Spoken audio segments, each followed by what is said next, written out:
En yaxşı anlaşdığım futbolçu Erik Esposito'dur. Biz birlikte Polşada oynamışıq və o vaxtdan yaxın dostuq. Rogerio Santos. Rogerio Santos mənim ən yaxşı dostum və komanda yoldaşım olub. Düşünürəm ki, Şamaxıya qarşı olan oyunumuz. Mən ilk dəfə kapitan sarğısı bağlamışdım qoluma. Kapitan sarğısını daşımaq çox önəmlidir mənim üçün və həmin oyun qələbə ilə bitmişdi.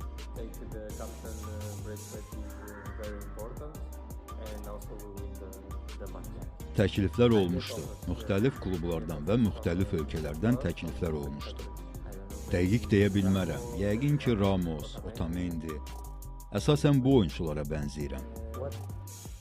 Düşünürəm ki, komandanın əhval-ruhiyyəsi dəyişdi biraz. Həmçinin daha peşəkar məşqlər edirik. Oyun tərzimizə təsir edib. Bəli, mən də, ailəm də Gəncəni çox bəyənirik. Gəzməyə bir çox yerlər var. Yeməyə çıxırıq, çox rahat uşaqla gəzə bilirik. Mənə təklif gəldi, amma bu ilk təklifi bəyənmədim.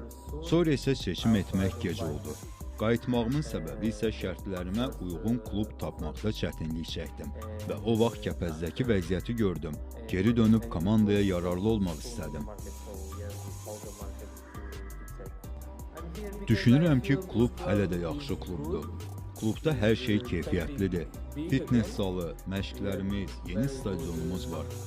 Bəzi kiçik şeyləri yaxşılaşdırmaq lazımdır və düşünürəm ki, komanda yenidən yaxşı ola bilər.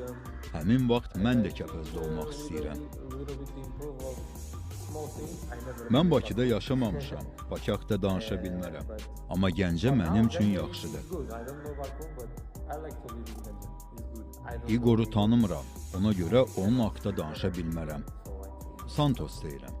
Əla hiss edirəm. Düşünürəm ki, həm klubdakı insanlar, həm də azarkeşlər mənim geri dönməyimi istəyirdilər. Və bu əziz insanların düşündükləri bir futbolçu kimi mənim üçün əhəmiyyətlidir.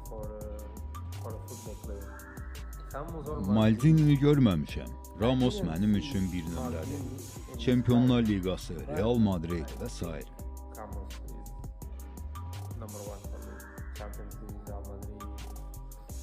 Mənim həyat tərzimə görə düşünürəm ki, çətin deyil. Çünki getdiyim, yaşadığım yerlərdə ancaq pozitiv şeylər görməyə çalışıram.